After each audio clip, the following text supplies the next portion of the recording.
As promised, I always intended to do a Stalker 2 video, so here's the video review for Stalker 2: Shadow of Chernobyl. It's an incredible game, filled with incredible bits of friction in the game design.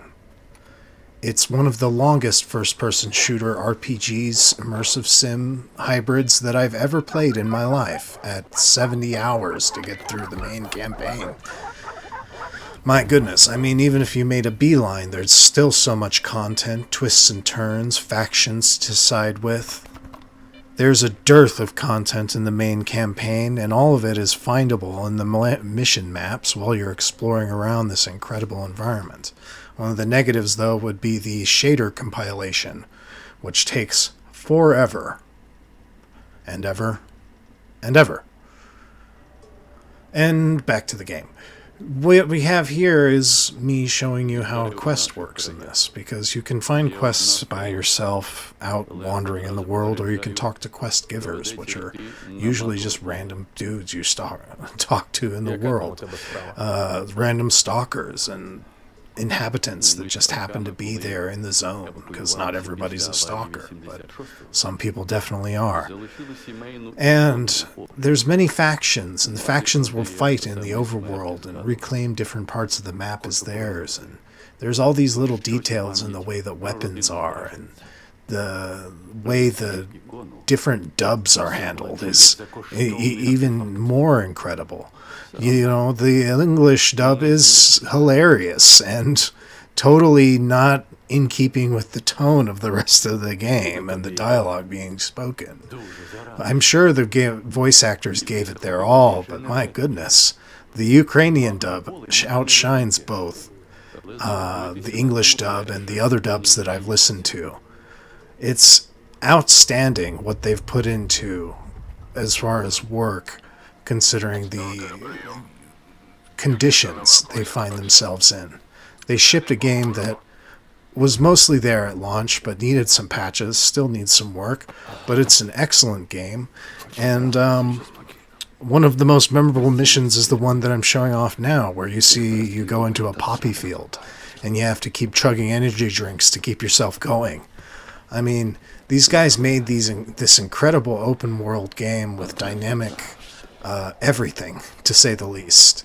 That isn't they undersold it, to be honest with you. I mean, it's an incredible game with incredible artificial intelligence that occasionally is stupid, but believably so, in a way that is still in keeping with the video game as well as real life, I suppose, in some ways. But mostly, it's an incredibly interesting game with people always offering you a different way to complete an objective. It is the single most dynamic first-person shooter I've ever played in my life, from the firefights to the moment-to-moment exploration-based gameplay to the occasional puzzle solving. I mean, it's got everything for a first-person shooter. It's got role-playing mechanics. It's got survival horror mechanics. It's got all this stuff rolled into this delicious combo known as Stalker. And it's incredible that it took so long for it to come to us, but it's worth it. I mean, the devs were working under wartime conditions. What can you expect when your homeland is invaded? The story itself is actually fairly deep and philosophical about the zone, about life, about the nature of your mission as the lone wanderer of this game, whose name is, I forget, but Skifer, as they say in Ukrainian.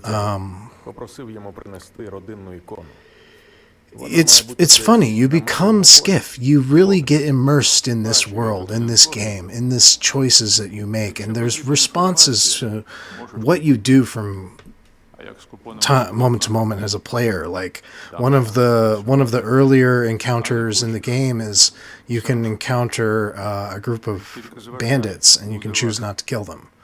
And like they set up the introduction to the game's mechanics really well too. Like they teach you everything from the way emissions happen to how to bandage and use medical supplies, change weapon ammo types, I mean, and fire rate.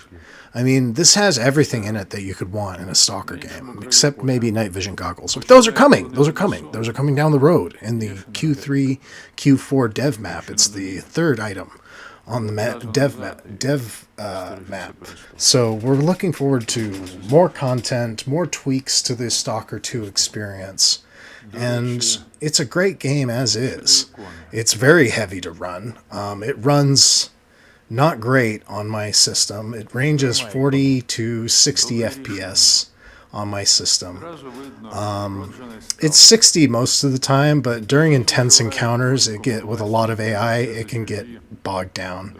Turning in different quests gives you different outcomes. Sometimes it's gear, sometimes it's money, currency, the coupons in the game. Other times it's actually just lore and the experience of doing something. There isn't always a reward or a clear answer to any of the questions that the game poses to you.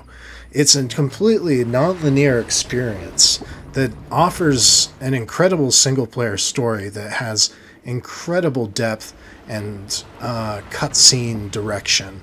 The open-world cutscene direction is a bit Bethesda-y, but when you get to main story missions and you're encountering main story characters that are important to the plot, it actually takes on this really incredible directed first-person cutscene stuff where if you like that kind of stuff, you know which games stand out. Half-Life 2, Cyberpunk 2077, you know, these kind of first-person games that we don't always get things like that.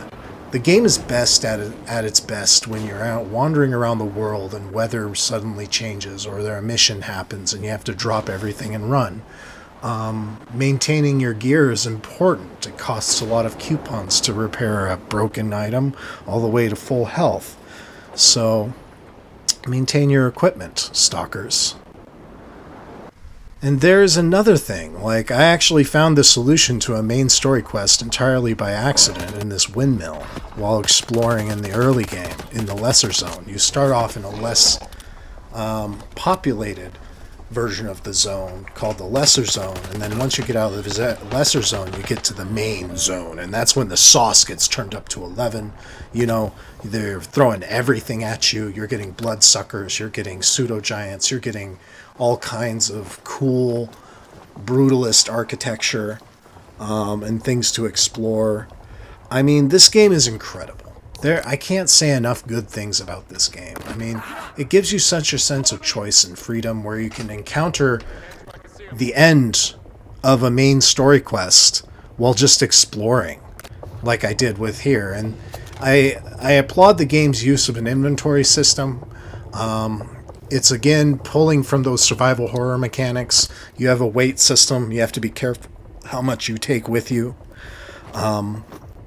It's an incredible game that is very much about friction and what you curate your experience to be within the world of Stalker, because it's a living, breathing world, you know? There's not a lot of games like that.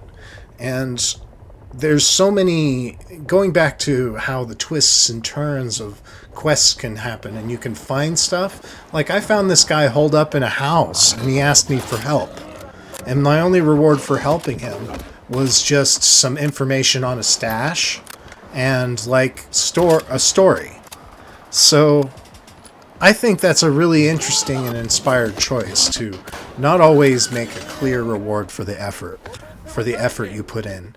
And the game emphasizes lots of survival horror item management, you know, between your weight, between how many health kits you have, your coupons, which help with, you know, various things, between buying med kits, buying supplies like things to eat because you have to maintain your character's health, kind of like Red Dead Redemption 2.